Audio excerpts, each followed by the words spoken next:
Bonjour à tous, bienvenue dans ce nouveau numéro de Dispute, le 6e du nom, pour parler aujourd'hui de sujets encore une fois pas très légers, puisqu'on va parler de capitale, de terrorisme, d'histoire de France, qui sont des sujets qui sont un peu obsédants en ce moment dans le débat public et qui sont intéressants d'une certaine manière, puisqu'à travers eux se reflète aussi peut-être une partie des crispations, des tensions de la société française d'aujourd'hui.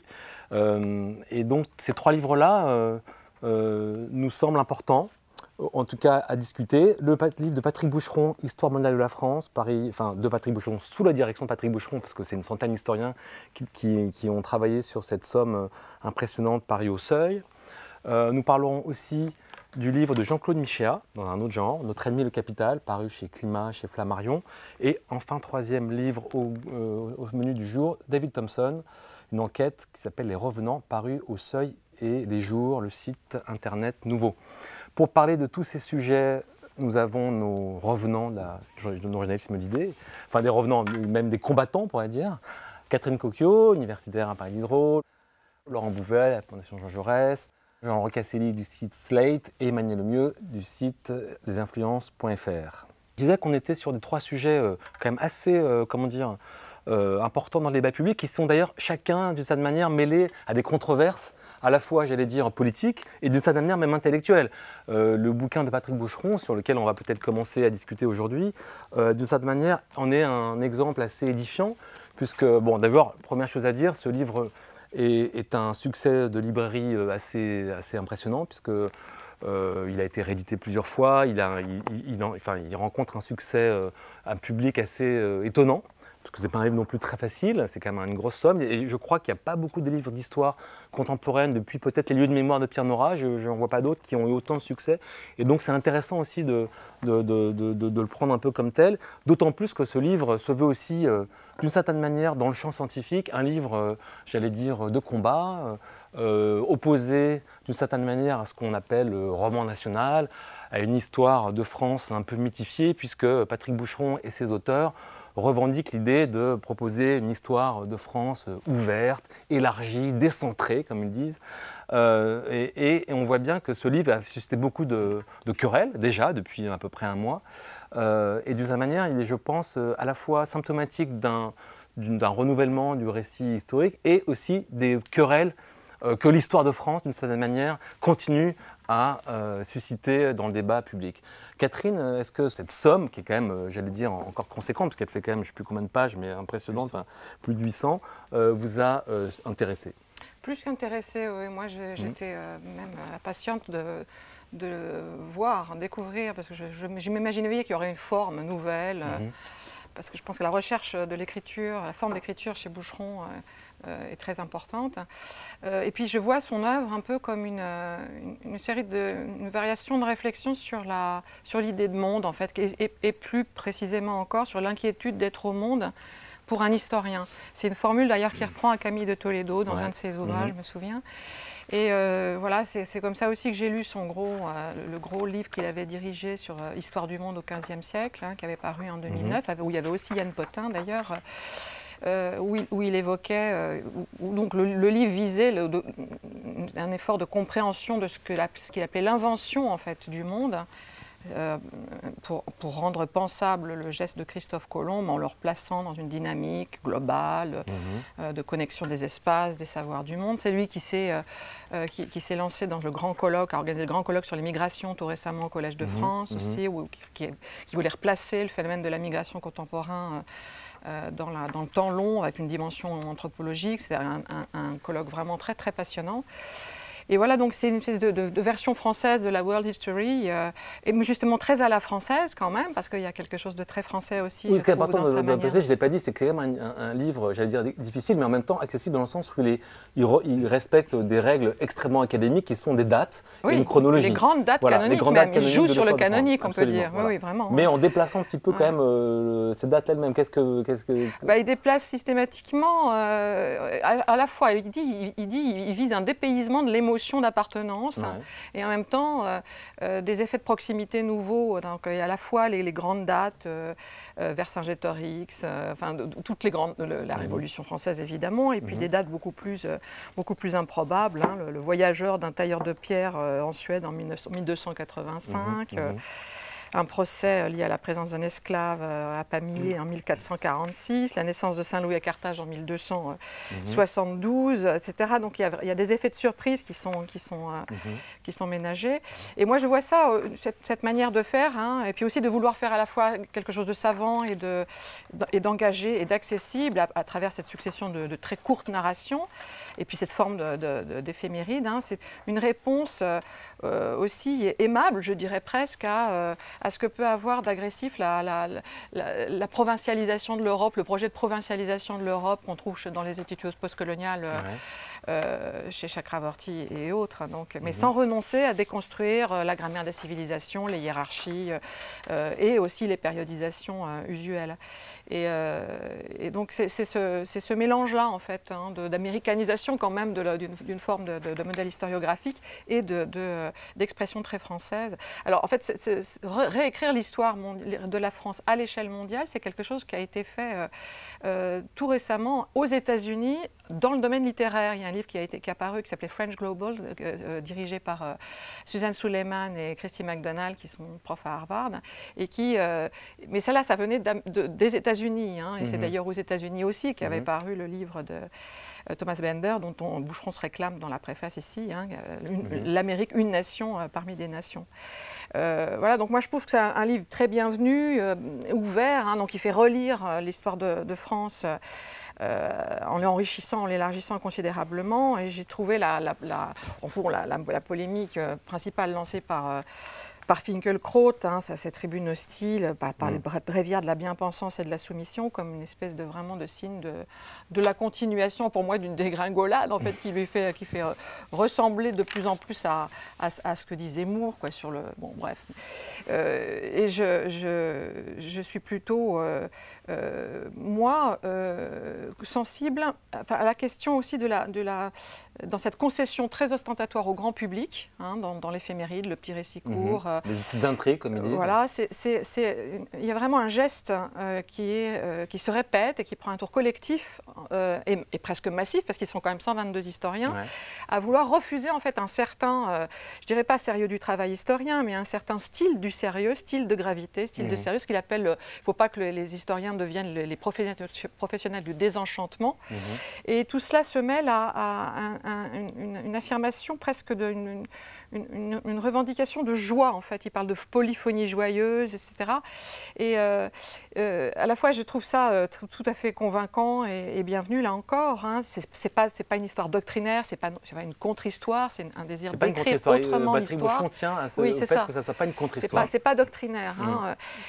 Mais il y a simplement ce principe-là d'ouverture extrême et d'ouverture, hein, pas seulement au monde, mais à un grand public. Et il y a les deux choses qui sont... Et je pense qu'il agace aussi peut-être à cause de ça, pas seulement Finkielkraut et d'autres pour des raisons politiques, mais aussi ses pairs des historiens. Je pense que c'est aussi une démarche à l'intérieur du style de l'écriture historienne qui est remarquable. Mais moi, au fond, pour finir, j'ai presque l'impression qu'il y a quelque chose de forcé dans le parti pris de la joie, qui est très très affirmé dans l'ouverture.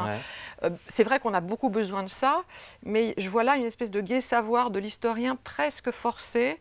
Et au regard de du tout dernier texte qui porte sur les attentats, j'ai envie de dire que c'est pour Boucheron un peu une manière de conjurer la peur, pour reprendre un des titres, hein, c'est un très très beau livre d'ailleurs qu'il a consacré à Sienne, 1338.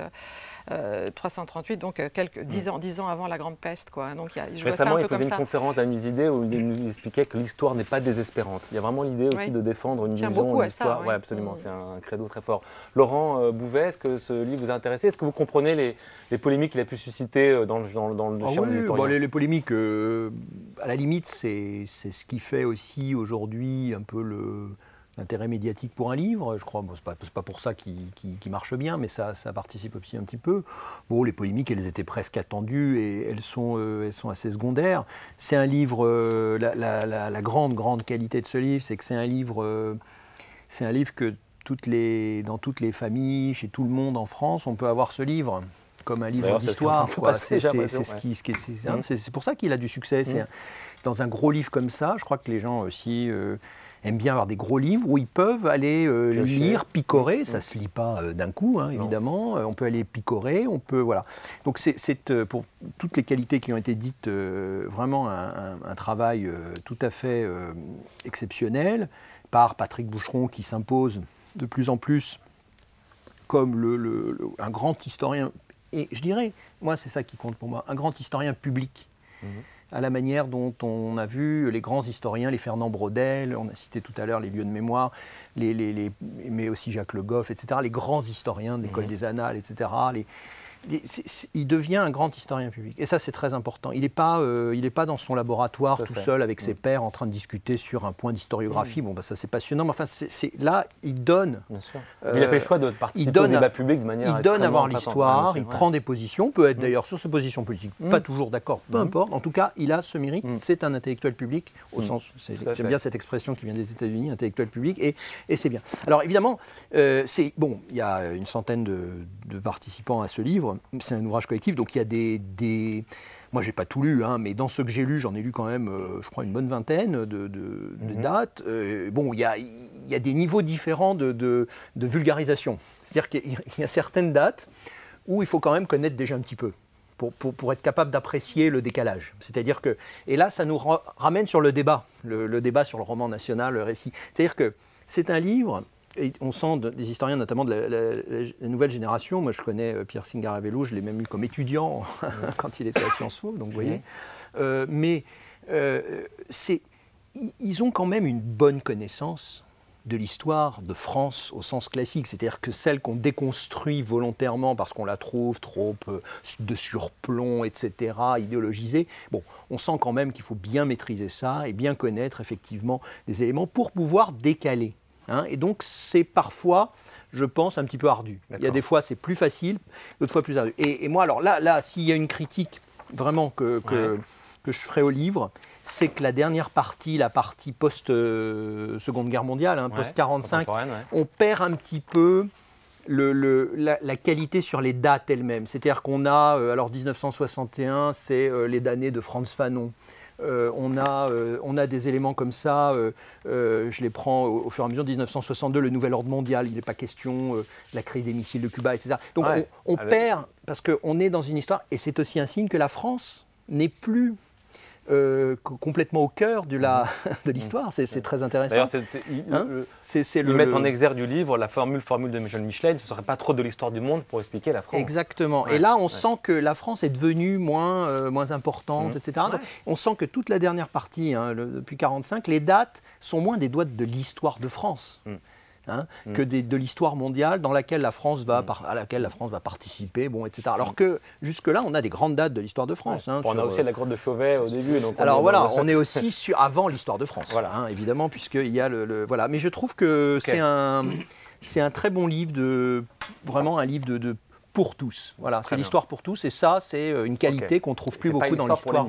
Pas l'histoire de France pour les c'est l'histoire quand on ne trouve plus beaucoup dans l'histoire aujourd'hui, chez les historiens aujourd'hui. Messieurs, Emmanuel, le mieux. Oui, c'est une super opération de charme éditorial des historiens universitaires, académiques. Parce qu'il était grand temps, puisqu'il y a eu des polémiques sur l'histotainment, les livres faits par des historiens du dimanche ou du samedi après-midi. Absolument. Donc, ce que j'ai aimé, effectivement, c'est une belle somme, comme on dit, comme on aime dire dans la presse. Il y a quand même deux ou trois choses qui peuvent faire débat quand même. D'abord, c'est le dispositif lui-même.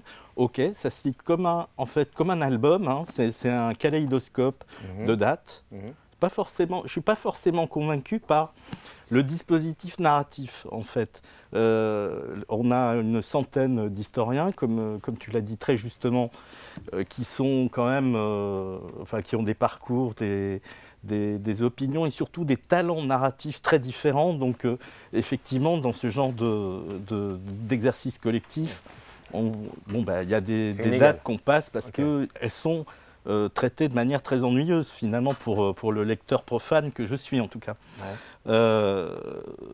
Et alors, autant si j'ai bien compris, tu aimais la fin du livre et justement hors du champ historique, mais moi, ce que j'ai adoré dans le bouquin, en fait, c'est la préhistoire. La préhistoire, ouais. Oui, la préhistoire. J'ai adoré, j'ai beaucoup aimé parce que justement, il y a l'histoire, mais il y a aussi la mobilisation sans doute de l'écriture, de l'imaginaire, etc., qui devrait en fait réenchanter toute l'histoire, tous les sujets du livre. Donc vous voyez, ce que je veux dire par là, c'est que c'est un livre très ouvert, hein, puisque c'est ouverture et pas introduction, hein, ce que dit Boucheron. C'est un livre très ouvert, mais aussi qui potentiellement, qui ouvre aussi peut-être une grande question sur comment les sciences sociales, l'histoire, etc., par les temps qui courent, doivent raconter. Il y a des grandes questions narratives qui se posent en ce moment. Par exemple, il y a le laboratoire de la Vieille Charité à Marseille, Boris Pétric, qui réfléchit sur comment raconter les sciences sociales. Donc on voit bien que c'est aussi un livre symptôme d'une écriture qui veut être un peu différente, qui tâtonne, qui expérimente, etc. Alors donc je ne suis pas sûr qu'au bout du bout, ce soit l'histoire mondiale de la France, mais c'est peut-être la préhistoire de l'histoire mondiale de la France. D'accord. Jean-Laurent, toi, intéressé aussi? J'ai adoré la forme, en fait, parce que c'est vrai que, comme disait Emmanuel, ça fait pas mal d'années maintenant qu'il y a des polémiques sur le rôle de l'histoire en librairie, qui fait les succès. Est-ce que c'est les bons auteurs, enfin les auteurs les plus qualifiés qui prennent le plus la parole? Et là, bon, c'est vrai qu'ils se sont mis vraiment au niveau du grand public, quoi. Ils ont joué le jeu jusqu'au bout et c'est vraiment super d'avoir fait ça. Après, moi, je suis allé directement à l'histoire contemporaine. J'ai commencé par la fin et j'ai adoré la notice sur la Coupe du Monde 98, France Black Blamber de Stéphane Beau, qui est vraiment super. Et par contre, bon, la notice finale, donc 11 janvier, une grande manifestation post-attentat, comparée au Bissander de la Révolution 1989, Jean-Paul Goude. Bon, voilà une sorte de parallèle sur lequel j'étais moins à l'aise. Mais bon, ça dépend chaque auteur va apporter son regard, sa sensibilité. Il y a largement de quoi picorer. Voilà. En fait, c'est l'histoire boucheronnée contre l'histoire bouchonnée. C'est ça. Très bien, on retient cette formule. Peut-être ce qui est important aussi de rappeler, c'est qu'est paru aussi il y a très peu de temps, juste avant Noël, un autre livre intéressant qui s'appelle L'histoire populaire de la France de Michel Zancarani-Fournel, qui est aussi une autre manière de revisiter l'histoire de France par le prisme, disons, et qui est aussi, des oubliés, des minorités. Oui, c'est ça. Et ce sont aussi des historiens qui connaissent très bien l'histoire ancienne, l'histoire médiévale. Donc on sent quand même que dans le champ d'historiographie française, là, il y a quand même il y a une tension, il y a quand même entre le roman national mythifié et valorisé par, disons, certains réactionnaires, pour le dire un peu vite, et les historiens, une tension. On n'en a pas parlé, mais c'est quand même la réponse à nos ancêtres les Gaulois. Enfin, c'est quand même la continuité de cette polémique. Et puis donc, Histoire mondiale de la France, de Patrick Boucheron, au Seuil, on vous le recommande chaudement. On va passer maintenant au deuxième livre de notre journée, qui est évidemment un peu plus compliqué, de Jean-Claude Michéa, Notre ennemi le capital. Alors je dis plus compliqué, pourquoi? Parce que Jean-Claude Michéa est une figure, disons, assez complexe, j'allais dire intéressante, et en tout cas symptomatique aussi de ce qui traverse comme polémique le champ intellectuel, notamment à gauche, puisque Jean-Claude Michéa est un penseur, philosophe, extrêmement, j'allais dire populaire auprès d'un certain public, Jean-Laurent va nous en parler aussi, mais extrêmement détesté aussi par une grande partie, disons, pour le dire vite, de la gauche intellectuelle, progressiste, qui le voit vraiment comme un quasi néo-fasciste. Hein. Je peux en parler très simplement. Je me suis fait agresser par beaucoup d'intellectuels récemment parce que dans mon journal, il avait été interviewé de manière, il trouvait trop complaisante. Et c'est cela que j'ai mesuré aussi comment l'image de Jean-Claude Michéa aujourd'hui est considérée comme vraiment de manière comme une figure de l'ennemi pour une gauche intellectuelle que lui-même d'ailleurs critique énormément depuis des années, depuis très longtemps, la gauche culturelle, qui défend les minorités, etc. Puisque lui, il défend l'idée que le libéralisme économique et le libéralisme culturel, pour le dire un peu vite, c'est un peu la même chose, et qu'il le met dans un même ensemble. Et du coup, dans ce livre-là, Notre ennemi le capital, bon, il s'attaque disons, voilà, la source, enfin, un peu un motif, évidemment, j'allais dire, originel de la gauche intellectuelle, mais en faisant à la fois aussi en creux une critique du progressisme, de la gauche, qu'il estime, lui, complètement dépassé. Alors Jean-Laurent, je sais que c'est un auteur qui vous intéresse, d'ailleurs c'est vous qui avez choisi ce livre aujourd'hui, donc il faut le défendre. Hein. Je voulais votre absolument qu'on l'aborde, ouais. parce que la sortie de Notre ennemi, le Capital, en janvier, a été l'occasion d'une vague de destruction du personnage dans la presse à peu près inédite, je pense, pour un philosophe qui est certes populaire en librairie, mais disons que les moyens employés, j'ai trouvé en tout cas personnellement employés par un certain nombre de rédactions pour lui régler son compte étaient assez impressionnants et comme tu le disais, donnent la mesure de la peur et même de l'effroi qu'il suscite dans un certain nombre de milieux intellectuels. Qui sont la cible favorite de Jean-Claude Michéa depuis des années. Effectivement, c'est le Michéa pamphlétaire. C'est la première figure de ce personnage que j'aime bien. C'est un satiriste, en fait, une forme de satire de la société intellectuelle parisienne qu'il exècre dans son arrogance, son conformisme anticonformiste, etc. Et je trouve que c'est une des plus belles plumes de cette critique-là. Ça lui a valu, effectivement, avec les années et avec les succès, avec les livres, un nombre de plus en plus important de détracteurs qui se régalent de lui régler son compte dès qu'ils peuvent par tribune interposée. C'est devenu un jeu. Enfin, je veux dire, quand on suit un peu Michéa, c'est tous les 2-3 mois, un tel va sortir sa tribune, va se positionner en disant « Regardez, moi aussi les gars, j'ai fait ma tribune, attention. » Voilà. C'est le penseur de la gauche, soi-disant, qui est le plus aimé par les gens de droite, pour le dire un peu très vite. Alors, par ailleurs, c'est ça. Par ailleurs, au fil des années, il a trouvé un nouveau public. D'ailleurs, un long article du Monde parlait de cet intérêt d'un public conservateur, en fait. Une forme de renouveau du conservatisme qui est lié à sa critique du progressisme de gauche. Et là, on arrive sur le fond de la question politique, qui est que Michéa considère que le libéralisme est un tout à deux faces, dont une face est le libéralisme économique, le libre-échange, le marché, tout ça, le néolibéralisme, et auquel il faut ajouter une face culturelle et anthropologique pour le comprendre, qui est cette forme de contre-culture, de culture de la mobilité, du jeunisme, de la consommation, en fait post-68 hard, qu'il aime beaucoup critiquer et qu'il considère comme la culture, comme le pendant en fait culturel de la culture de consommation et du capitalisme. D'où sa critique très très virulente de la gauche libertaire. De manière générale. Bon, une fois qu'on a dit ça, quand on voit par exemple comment la Silicon Valley a renouvelé le capitalisme, c'est quand même difficile de lui donner tort, je pense, sur ce point-là, sachant que la Silicon Valley a, pour la première fois dans l'histoire, des patrons, des capitaines d'industrie, des capitalistes qui sont d'authentiques rejetons de la contre-culture libertaire. Donc c'est quand même un point, je trouve, qui lui donne raison. Par ailleurs, il essaye dans ce livre, outre le fait qu'il réponde à de nombreuses critiques, même de manière un peu violente de temps à autre, je le reconnais, il essaie dans ce livre de se positionner de manière un peu plus positive sur qu'est-ce qu'il pourrait, à gauche, trouver grâce à ses yeux. Et c'est Podemos. C'est Podemos parce que, selon lui, le clivage que Podemos essaie d'installer, c'est le clivage peuple-élite. Plus gauche-droite, c'est la base contre le sommet. Donc un populisme assumé, parce que Michéa fait partie des gens, d'ailleurs il l'a traduit, il a fait beaucoup pour faire connaître Christopher Lasch, penseur américain populiste en France. Donc Michéa assume ce populisme-là.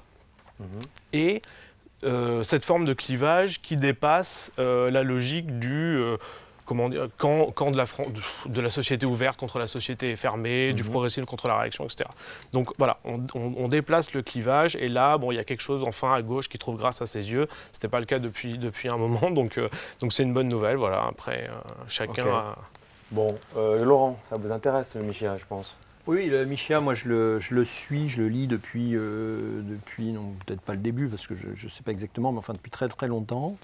C'est un philosophe, je pense, qui a deux très grandes qualités. Une première grande qualité qui est peu souvent relevée, mais qui apparaît à travers tous ses livres, c'est que c'est un très très grand historien des idées. C'est-à-dire qu'il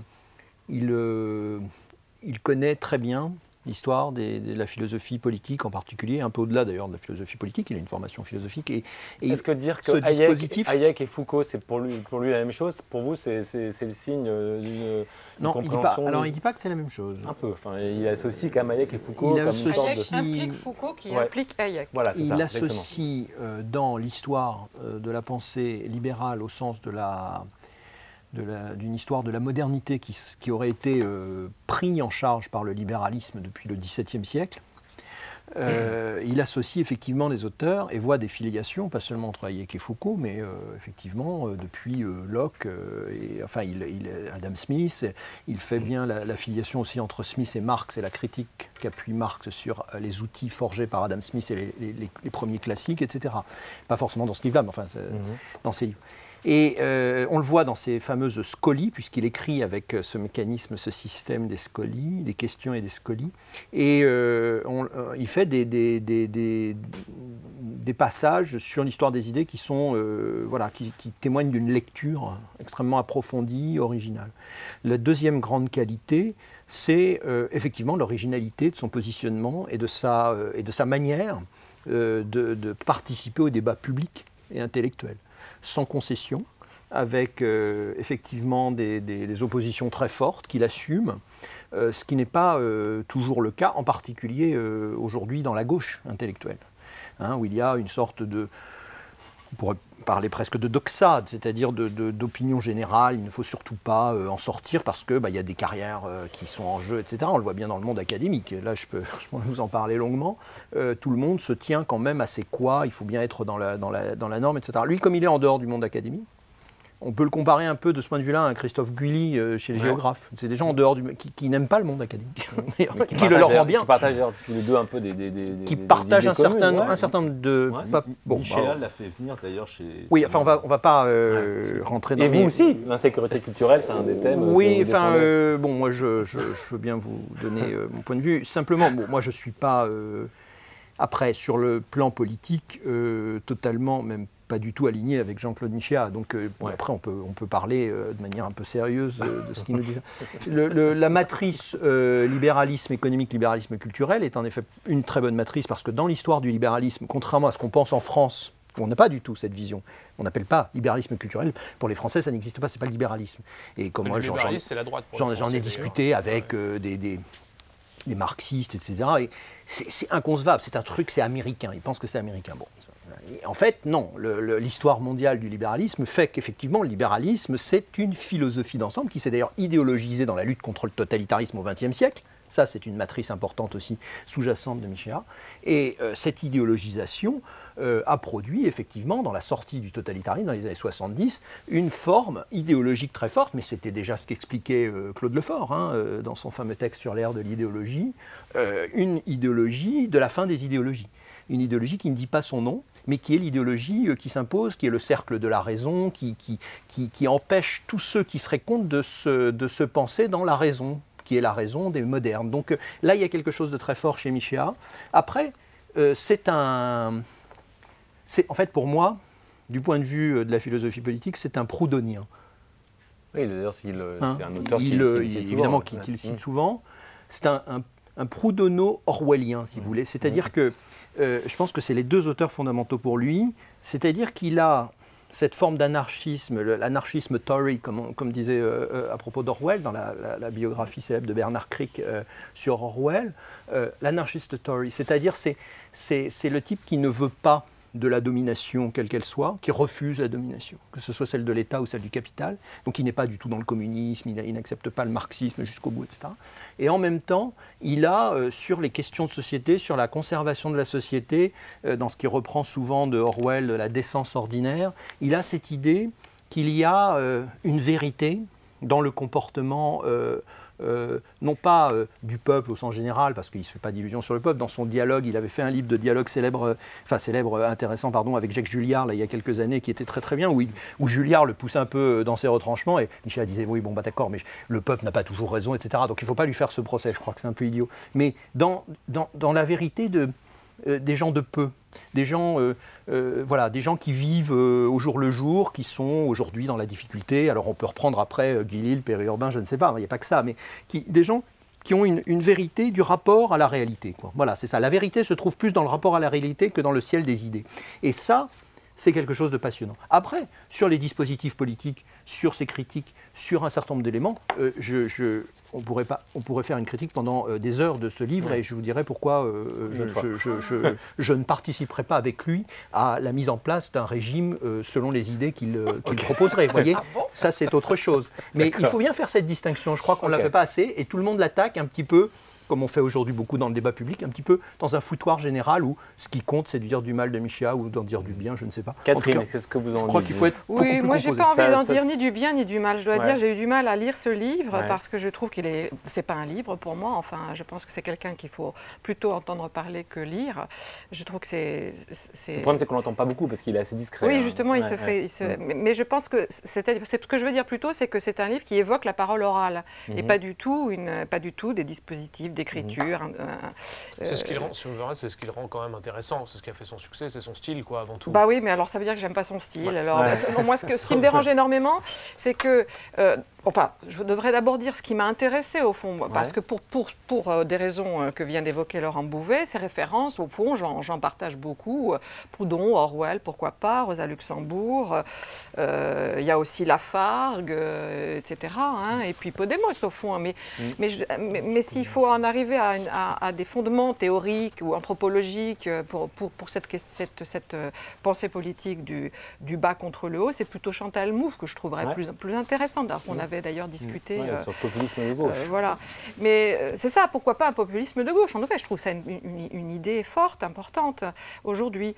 Mais ce que je trouve pénible, c'est cette manière d'apparier en fait cet objectif-là avec une manière de balayer ce qu'il appelle le libéralisme culturel. Enfin, il y a une espèce cette manière d'aplatir libéralisme économique et libéralisme culturel. Moi, là, je trouve ça aberrant. Quand, justement, Hayek n'implique pas Foucault et Foucault n'implique pas Hayek et il n'y a pas d'inversement qui tienne. Je ne vois pas comment on peut dérailler à ce point sur Foucault, par exemple, alors qu'on peut dire des choses aussi intéressantes sur Rosa Luxembourg ou Paul Lafargue. Et donc, je trouve qu'il se sabote lui-même et aussi, de même que le livre se sabote lui-même par sa forme, par cette manière de constamment revenir à multiplier des allusions, des attaques nominales allusives, toujours allusives, ce qui produisent un effet de complicité et d'entre-soi caricatural hyper franco-français, alors qu'on débat de choses beaucoup plus larges. Les scolies sont plus et que ces références, en fait, sont plus larges. Donc, pour moi, il y a quelque chose de très, très dissonant, mais de manière un peu autodestructrice dans ce livre. Et je le regrette presque. En fait, j'aurais bien aimé ce livre. Voilà. Okay. Mais je ne l'aime pas. D'accord. Emmanuel, un petit mot? Oui, moi, le Jean-Claude Michéa que j'aimais, c'est Orwell anarchiste. Voilà, des vieux livres des années il y a 10 ans. Et là, on voit bien la difficulté de cerner ce livre. En fait, c'est juste de la redite de Michéa. Le dispositif, je suis tout à fait d'accord avec Catherine. D'abord, c'est un entretien au départ. C'est un entretien. Voilà. Et ensuite, il y a les scolies. Donc, il y a les scolies. Alors, ça n'arrête pas. Alors, les scolies, je ne savais même pas ce que c'était. Vous savez ce que c'est? C'est des courts poèmes lyriques chantés après le dîner, au moment du symposium, le moment où l'on boit le vin. Ben voilà, il vaut mieux boire un verre. Et il y a des auteurs qui ont écrit comme ça avec des scolies. Absolument. Ça fait partie des scolies. Non, mais Jean-Claude Michéa a toute sa place et ce livre n'est pas très bon. C'est tout ce que je peux dire. Bon, ok. on en reste là pour donc, Notre ennemi capitale de Jean-Claude Michéa, paru chez Flammarion dans la collection Climat. Voilà, on va finir ce tour de table avec un essai qui est plus une enquête, puisque c'est David Thompson, l'auteur, qui est lui-même journaliste à RFI depuis des années, et qui travaille sur la question du djihad depuis très longtemps, parce qu'il a déjà fait pas mal d'enquêtes sur le sujet. Il avait fait paraître un livre il y a 2-3 ans, je ne me souviens plus, aux arènes, sur les djihadistes. C'était un livre précurseur. Voilà. Et là, donc, c'est une enquête où il a donc retrouvé, entre guillemets, des revenants, c'est-à-dire des jeunes citoyens français partis faire le djihad et qui sont revenus en France pour essayer de comprendre, évidemment, le mécanisme d'attraction du djihad. Donc une enquête qui a été pas mal saluée, qui a eu beaucoup d'échos, qui se vend très bien aussi, je crois, qui intéresse beaucoup de gens. Qui veut Jean-Laurent Moi j'ai vraiment adoré ce livre parce que, bon, j'avais pas eu le temps de me pencher sur la production de David Thompson plus tôt, et je regrette parce que c'est vrai que c'est un excellent livre, c'est un excellent travail de journaliste, j'ai envie de dire à l'ancienne, quoi. C'est-à-dire voir à quel point quand on a une intuition, parce que c'est ça en fait, hein, il rencontre en Tunisie quelques djihadistes, il s'intéresse à ça à une époque début des années, donc ça doit être en 2011, où on lui dit, en gros, dans l'introduction il en parle très bien, on lui dit sur un plateau de télé, ouais, c'est quoi vos histoires de djihadistes, ça n'intéresse personne, et puis c'est un peu islamophobe en plus, enfin bon, arrêtez quoi. Et il explique très bien comment il part tout seul sur un sujet. Ça paraît fou quand on se dit en 2017, il n'y a que ça en librairie, quoi. Hein, je veux dire, au rayon actualité, on ne parle que de ça. Donc il a eu cette intuition-là, il est tombé sur quelques combattants, il les a suivis, il les a interrogés longuement. Et il a fait un boulot de suivi de terrain à l'ancienne, quoi. Et c'est super. On rentre dans la comment dire, l'intimité de ces gens, c'est des gens très jeunes qui sont obsédés par les filles, par leur like Facebook. Enfin, on rentre, je veux dire, dans une approche du djihadiste qui est à des années-lumière du sérieux avec lequel on a pu prendre le sujet peut-être à tort, parce que c'est ce côté très prosaïque en fait de leur motivation, de leur vie quotidienne, que ce soit là-bas au front ou quand ils rentrent en France, fait partie de leur motivation. On va revenir sur le comprendre, c'est pas excuser, mais là, c'est vrai que moi j'ai compris beaucoup de choses sur le parcours des djihadistes et puis sur les ressorts psychologiques, l'entourage familial, comment dans la tête d'un jeune gars comme ça on se dit tiens, à 18 ans ou à 20 ans, je vais partir me faire trouée de balles pour l'État islamique, quoi. Alors qu'on vit dans une banlieue pavillonnaire d'une ville moyenne de province française, quoi. Donc, moi j'ai adoré. Emmanuel aussi Oui, David Thompson, c'est peut-être pas inutile de rappeler qu'il est sous protection. Ouais. Qu'il y a quand même ici dans ce pays des intellectuels et des journalistes qui vivent sous protection. Son livre, c'est un précurseur sur cette enquête journalistique. Et en fait, ça m'a renvoyé à une interrogation plutôt sur le personnel intellectuel français. Je pense qu'il y a un impensé des intellectuels. Je ne connais aucune enquête de terrain sociologique à l'instar de ce que fait Thompson. Je n'ai pas lu de choses ou de prise de position sur que faire de ces revenants. Parce que là, la question sous-jacente, c'est les revenants, ceux qui reviennent, qui nous hantent. Voilà, qu'en faire ? On passe du que faire à qu'en faire. Et c'est là où ce livre, je pense, a toute son importance. C'est une borne. C'est vrai qu'il a du succès, mais en même temps, je trouve que la question qu'il pose n'est pas suffisamment reprise au bon en France par les gens autorisés ou pas. Pour moi, il y a deux auteurs pour m'informer en France, en français, en français, comme on dit.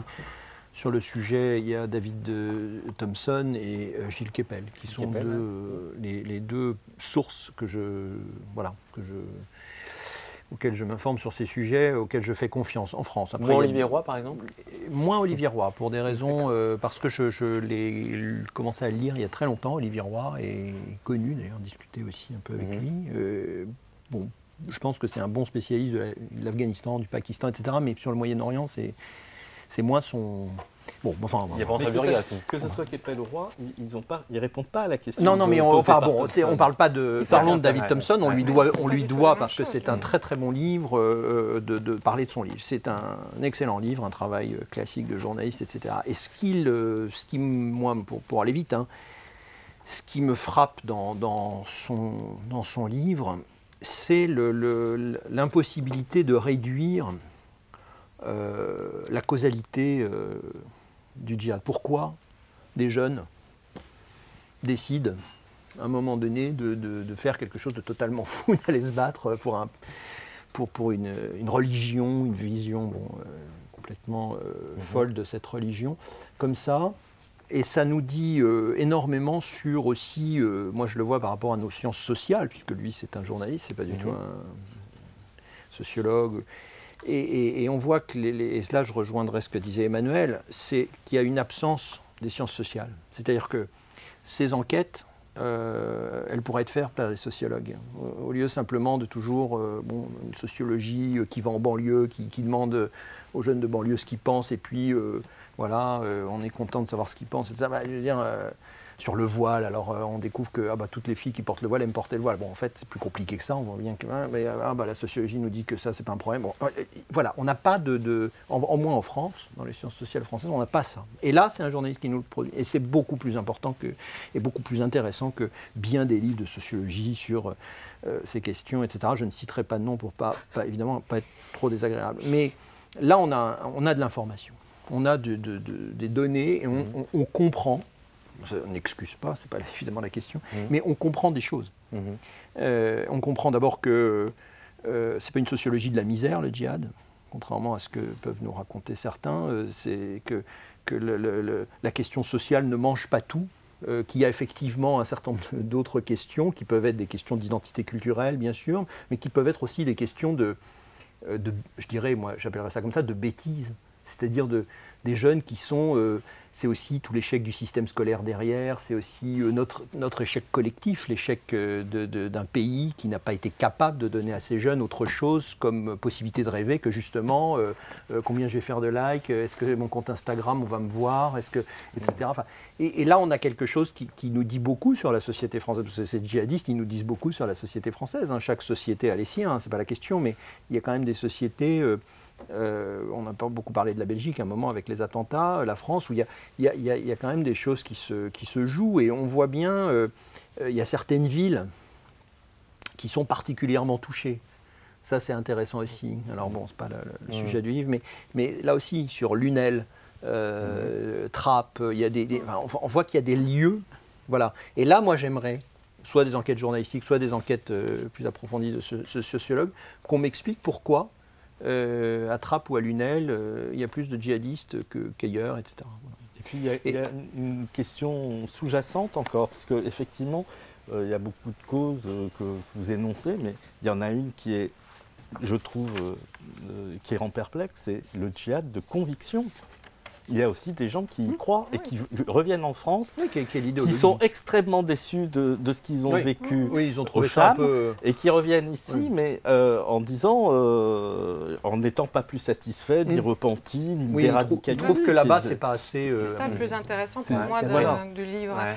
C'est-à-dire, c'est un livre, moi je trouve vraiment que c'est un livre très, très passionnant, très important même en fait, parce qu'il apprend énormément de choses, y compris à mon avis à des gens comme Keppel, etc. Enfin, il ne fait pas du tout la même chose. Et d'ailleurs, le risque n'est pas non plus le même du tout. C'est pas un travail si classique, à mon avis, je trouve, ni d'ailleurs seulement de journaliste. Je trouve qu'il y a une dimension justement de sociologie, d'anthropologie, de psychologie aussi, qui traverse beaucoup de choses.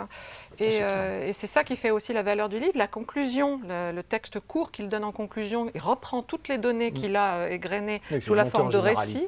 Et c'est assez remarquable la manière dont il fait ça, avec beaucoup de tact aussi, parce qu'il est dans des terrains très glissant, c'est le moins qu'on puisse dire, ne serait-ce que dans cette relation de confiance dont il parle, qu'il établit avec ces gens. Et je trouve que jamais ça ne dérape, c'est assez exceptionnel.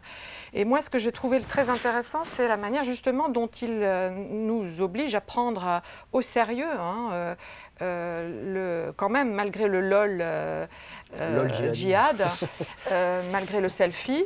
Justement, c'est ça qu'il faut prendre au sérieux, c'est ce phénomène-là de syncrétisme très inquiétant, en fait, qu'il faut prendre au sérieux.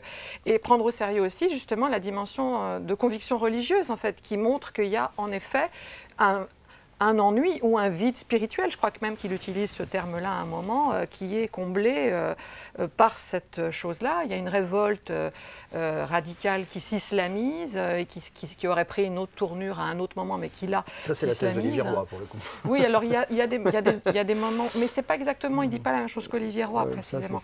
Mais ce que je trouve intéressant aussi, c'est que donc il analyse la manière dont on devient djihadiste et comment devenir djihadiste est en fait une manière de devenir quelqu'un, d'essayer de devenir un sujet parce qu'on n'y arrive pas. Et il analyse aussi la manière, par ses récits, qui sont très précieux en tant que récits, dont on cesse d'être djihadiste et dont on n'arrive pas pour autant à devenir quelqu'un d'autre. Et ça, je trouve que ça nous met devant une très grande, profonde difficulté. Et le livre nous fait comprendre ce qu'est au fond une génération. D'ailleurs, il le dit en citant à la fin une vidéo djihadiste lorsque la ville de Manbij est prise. La vidéo dit « Nous avons perdu une bataille, mais nous avons gagné une génération qui connaît son ennemi ».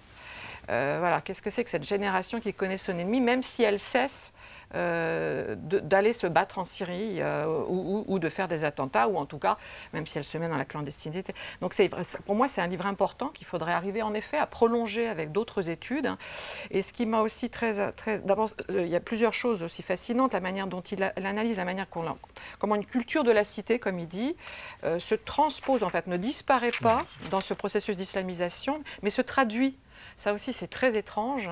Et puis un autre point, et je terminerai par là, moi qui m'a beaucoup intéressée, c'est que quand on s'intéresse en fait à ce qui se passe en Syrie, aussi, c'est un livre important qui nous donne des entrées dans certaines choses qui restent souvent des points aveugles dans les propos sur la guerre, c'est-à-dire surtout la manière dont se sont opposés en fait Daesh et les rebelles et plusieurs groupes rebelles syriens, en tout cas l'armée syrienne libre, comment ils se sont constitués vraiment en ennemis, véritablement en ennemis militaires. C'est des choses qu'on oublie tout le temps puisqu'on amalgame continuellement les groupes rebelles, etc. Et là, je trouve que ça donne une entrée très précise.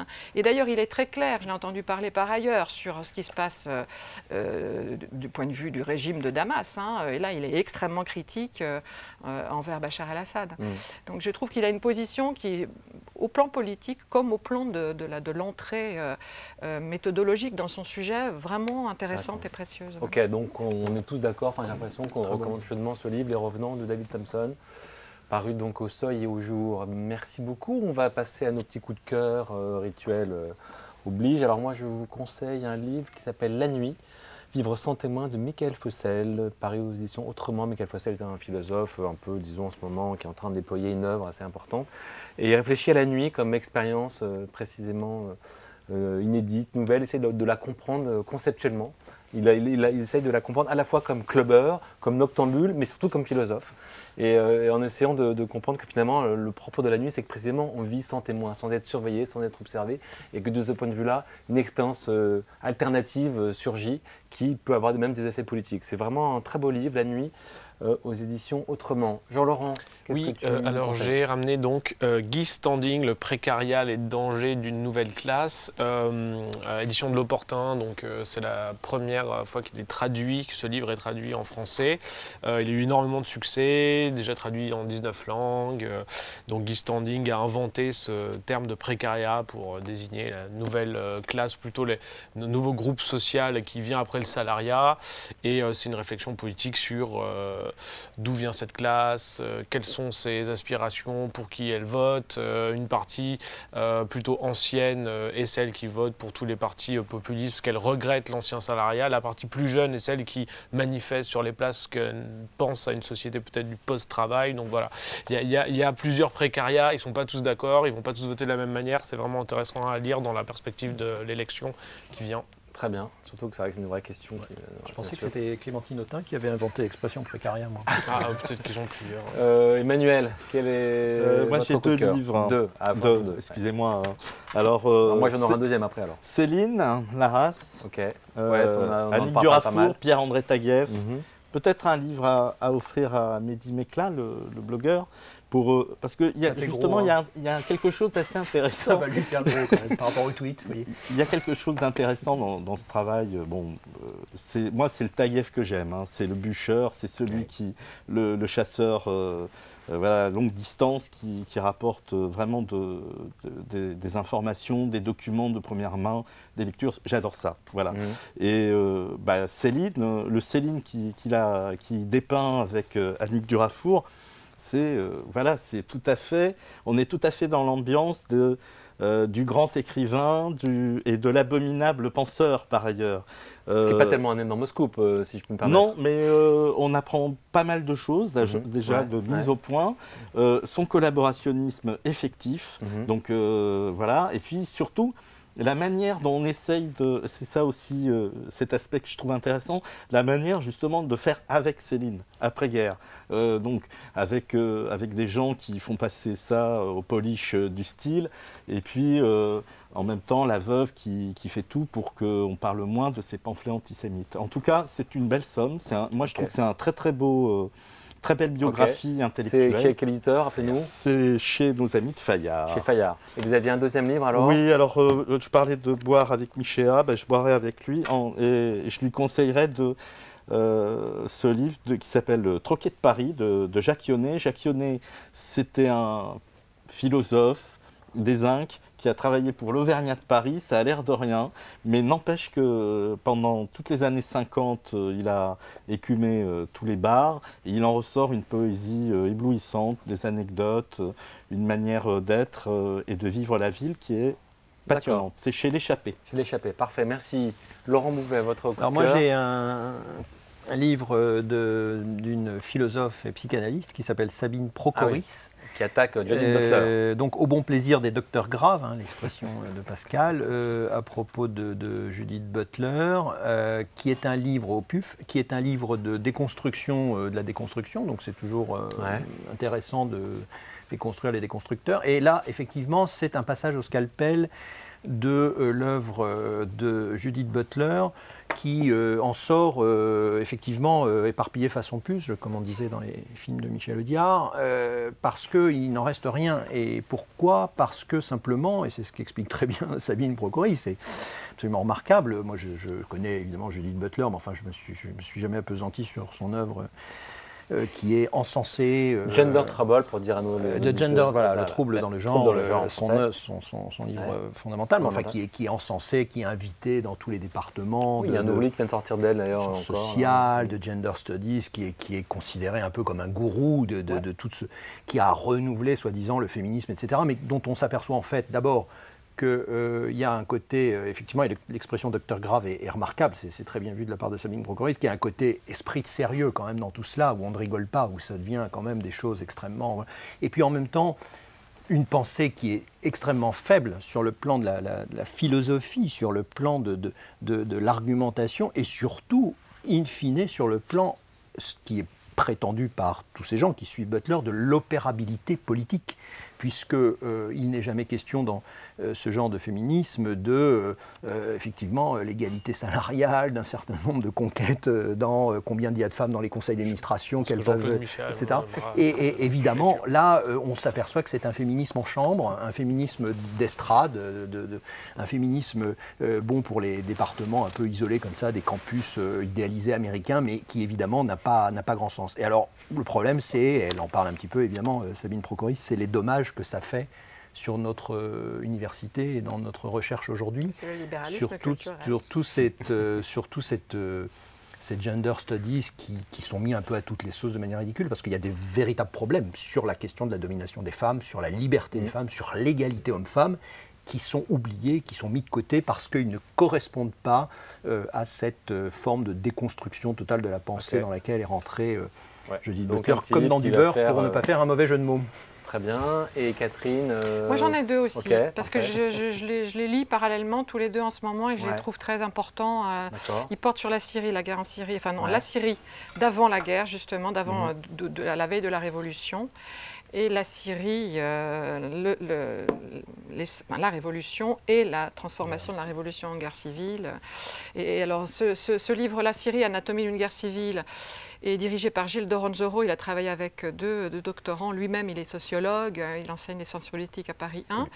Et il a fait, mais c'est vraiment un livre de sociologue qui se réclame beaucoup de Bourdieu, de Axel Honneth, qui cite énormément, d'ailleurs, qui cherche, qui met à l'épreuve, en fait, la science sociologique. C'est intéressant aussi de ce point de vue-là, pour essayer de comprendre pourquoi, là, pourquoi la Révolution a eu lieu, alors qu'elle aurait dû ne pas avoir lieu, vu ce qu'était le régime, malgré les printemps arabes antérieure. Donc ça, c'est très, très intéressant, la manière dont il expérimente en fait les limites de la sociologie pour comprendre un surgissement révolutionnaire. Et le plus intéressant encore, je trouve, c'est à partir d'une multiplicité d'entretiens qu'il a menés en Syrie et dans les pays voisins, qu'ils ont menés, c'est de comprendre le processus, la transformation, donc le processus de la guerre civile, l'éclatement, la militarisation de la révolte, l'éclatement, les guerres internes justement entre les groupes, et puis l'effondrement en fait de l'État syrien. Et puis alors l'autre livre, je trouve qu'il faut le lire parallèlement, c'est un livre d'un écrivain, d'un Taliban-temps, ça s'appelle Jean de Damas, publié chez Al-Manar. C'est un écrivain et une traductrice de littérature arabe. Elle a d'ailleurs traduit plusieurs témoignages de la guerre en Syrie. Et ça, c'est un très très beau livre. Elle a vécu à Damas pendant plusieurs années, au milieu des années 2000, et elle décrit la ville, elle décrit à travers les descriptions de la ville et les portraits extrêmement attachants et bouleversants de personnes. Elle raconte autrement ces processus d'avènement d'une révolution. C'est assez fascinant la manière dont elle parvient à faire comprendre quelque chose de l'histoire en décrivant une société, mais évidemment pas du tout un sociologue, mais quelqu'un qui décrit les bâtiments. Alors c'est Al-Manar, Récits et Nouvelles. Je ne connaissais pas cet éditeur-là d'ailleurs. Donc je tiens parce que c'est très exceptionnel à mon avis comme livre. Parfait. Merci beaucoup. J'ai l'impression que on aura beaucoup de jours et de nuits à venir pour lire tout ça, parce que ça fait quand même beaucoup de livres importants. Merci à tous. Je dois remercier évidemment la Fondation Jean Jaurès, l'Université Paris Diderot qui nous reçoit, Slate et les influences, et l'équipe technique de l'émission Dispute. On se retrouve dans un mois pour la 7e édition de cette émission de débat. Merci à tous et à bientôt.